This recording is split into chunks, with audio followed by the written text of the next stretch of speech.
gas laws. This is for chemistry class. And this is for both Monday and Tuesday of this week. We'll be going over this.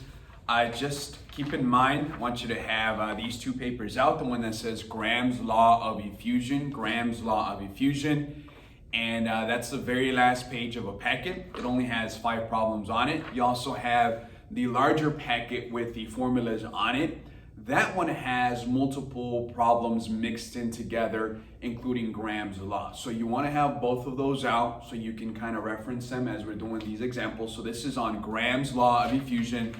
And then of course you need your periodic table because you will be working with molar masses as you'll see here in a second. So you need your periodic table that has your average masses so you can calculate your molar mass.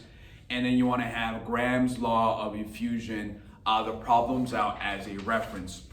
Just a couple of terms for you to kind of be familiar with in order to understand this formula a little bit more. We have diffusion, we have effusion, and then we have mean free path. Basically what these are referring to, typically diffusion involves a lot more kinetic energy. We've discussed what that is. That's energy of motion. And because diffusion involves a lot more kinetic energy, it usually moves at a quicker rate. We are discussing the movement of gases. As you're also familiar with, gases move very quickly. The particles within the gas move a lot quicker than those in a liquid, and of course a lot quicker than those in a solid. So gases are always moving. It'll continue to expand until it fills its container or until it fills its room. So therefore, because gases are moving at a quick rate, we tend to want to measure them in a science class or in a laboratory setting. So what's going on here with this particular law is that we're measuring the rates of these gases diffusing or effusing. Again, diffusion because it involves a higher source of kinetic energy. It also has higher temperatures, and it moves from an area of higher pressure to lower pressure. That's usually what diffusion is. There's a mixture of gases that is typically involved. That's diffusion. Effusion is a lot slower. Usually it's gas escaping through a very small hole. Usually it's pinpoint in size. So effusion is the escape of gas, and usually that happens through a very small means. Then we have mean free path, which is the average distance that a particle of gas will travel before it collides with another particle. And those are just 3 terms to be familiar with. Once again, diffusion usually happens a lot quicker, higher pressure to lower pressure, and has a higher kinetic energy, higher temperatures. Effusion is the escape of gas through a small hole. And then we have mean free path, which is the distance the gas travels. Now you might see those in your problem, so when you see those terms, don't be alarmed or don't be scared. Just be familiar with what they mean. But when you see them, you're always going to reference Graham's Law. This is Graham's Law of Effusion or Graham's Law of Diffusion. They have multiple names, but you're always referring to this law. My formula is up here in the upper left corner of the board.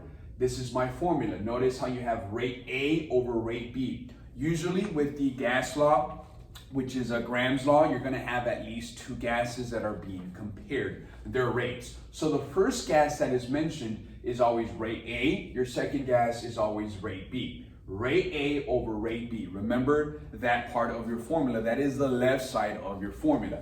Then on the right side, you have an equal sign. On your right side, you have molar mass B over molar mass A. Molar mass B over molar mass A. Notice how those are switched on your right side. You put B over A. You have A over B on your left, B over A on your right. Please make a note of that. This is a common mistake with this particular formula where you have A over B and then B over A on the other side. If you switch them, you will get this problem wrong every single time. I also want you to notice that the molar mass side has square roots, which means that when you figure out your molar masses for both of these, you will have to square root both of those. You can easily input that into your scientific calculator if you have the square root button. That's very simple. It's just a matter of remembering to do it. It is part of your formula. You have to make sure you square root both of them before you divide. So rate A over rate B, molar mass B over molar mass A. Sometimes you'll see that it says it's a relative rate or the rate is constant. When that is being mentioned, your rates are the same. You're just going to figure out molar masses. If for whatever reason your rates are not mentioned, like in number 1 that I'll show you here, you disregard that. You only work on the molar mass side.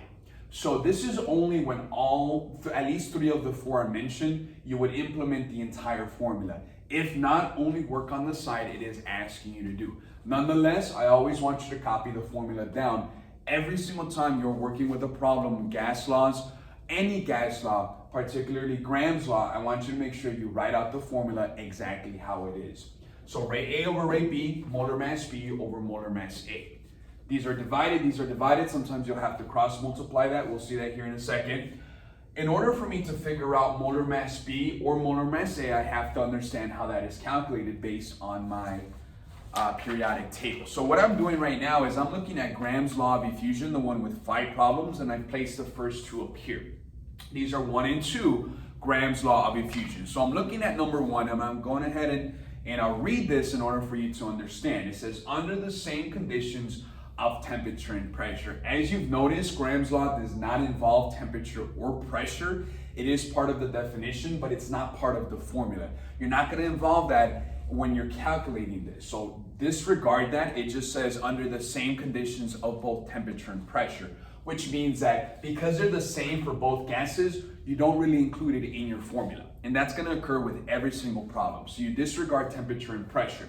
It says, how many times faster will the hydrogen effuse compared to carbon dioxide? Now remember, it says effuse, we talked about effusion. So both of these gases are escaping from a container in which they are being held, and they're escaping through a very small hole. Now we've seen 2 gases as hydrogen and carbon dioxide. There's 2 gases, hydrogen and carbon dioxide. So hydrogen's at the top, carbon dioxide's at the bottom on my left side. Now on my molar mass side, I'm going to put carbon dioxide over hydrogen because it's B over A. I need to calculate my molar masses. So you take out your periodic table and you look at the average masses. You know how to do this already. So let's work with carbon dioxide first since it goes at the top. Notice on this side, I've written out on my left side the 2 gases that I'm checking for the rates. Because rates are not necessarily mentioned as a number, I'm just going to place the gases like that. Hydrogen over carbon dioxide. So you have carbon dioxide. You have 1 of C and 2 of O. That's the formula for carbon dioxide, CO2. CO2. You have 1 of carbon, 2 of oxygen. So you look at your periodic table, you'll notice that 12.01 is for carbon. You only have 1 molecule of that, so you put 12.01. Just 1 times 12.01, which is your average mass. That's what that is. Then O, there's 2 of them. So you multiply 2 by your average mass of oxygen, which is 16. So 16 times 2 is 32. You're going to add both of these because they're together one compound. So 12.01 plus 32 gives me 44.01. 44.01. This is for carbon dioxide. 44.01. You have 12.01 from carbon and 32 from oxygen. 44.01. So because that is my molar mass B, I'm going to go ahead and place it up here in my top part where molar mass B goes. So 44.01.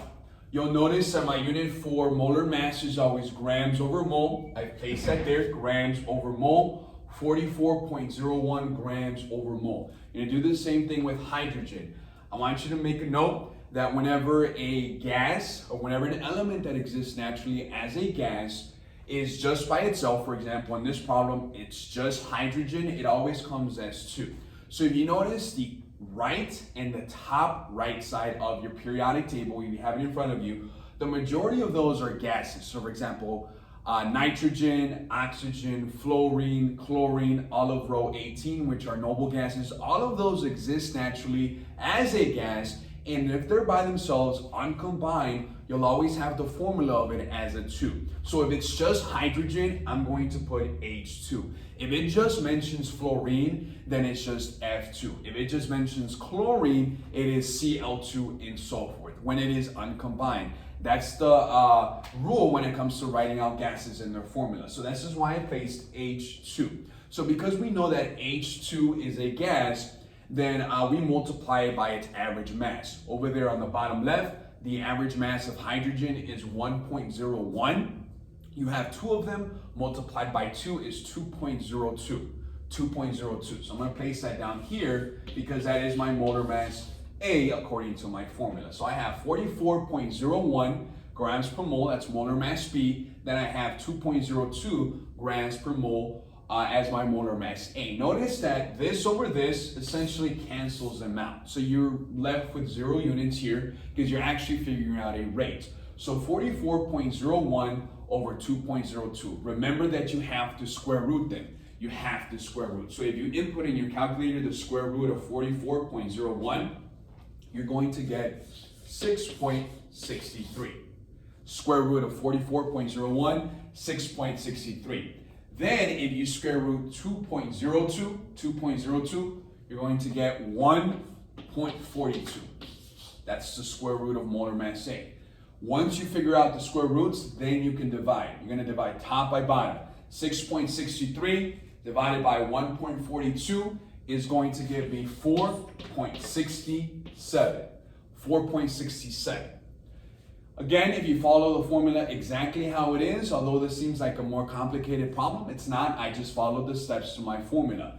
Rate A over rate B. Then I have molar mass B over molar mass A. You've already learned how to figure out and calculate molar masses. You use your average mass on your periodic table. You calculate for both of them, B over A. You square root them, you divide.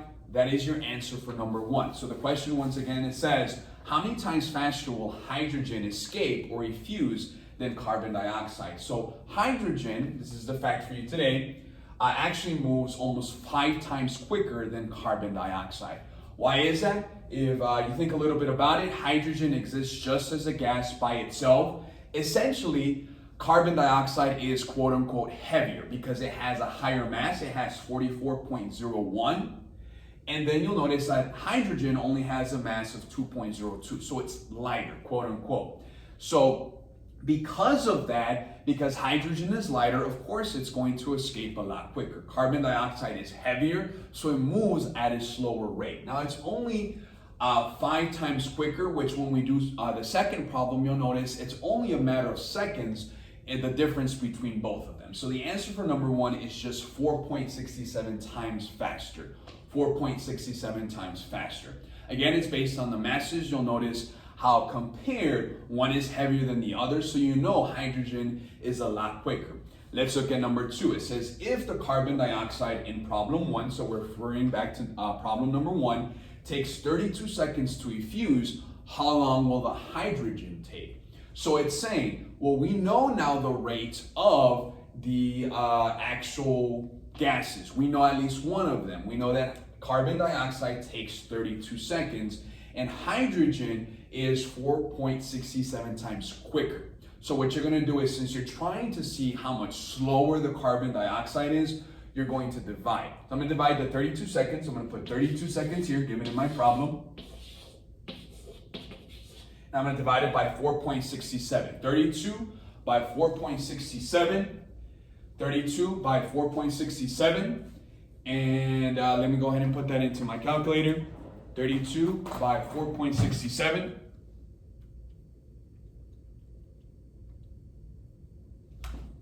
That's going to give me 6.85. 32 by 4.67. And that's going to give me 6.85. 6.85. So once again, you're just dividing. You're going to figure out that this takes that many seconds. This only takes 32 seconds. So because the hydrogen is a lot quicker, you'll notice that it only takes almost about 7 seconds. It takes 32 seconds for the carbon dioxide to move. So there's only a small difference of seconds in between, and all of this happens within just 1 minute, but it does make a difference if you follow your formula. So once again, this is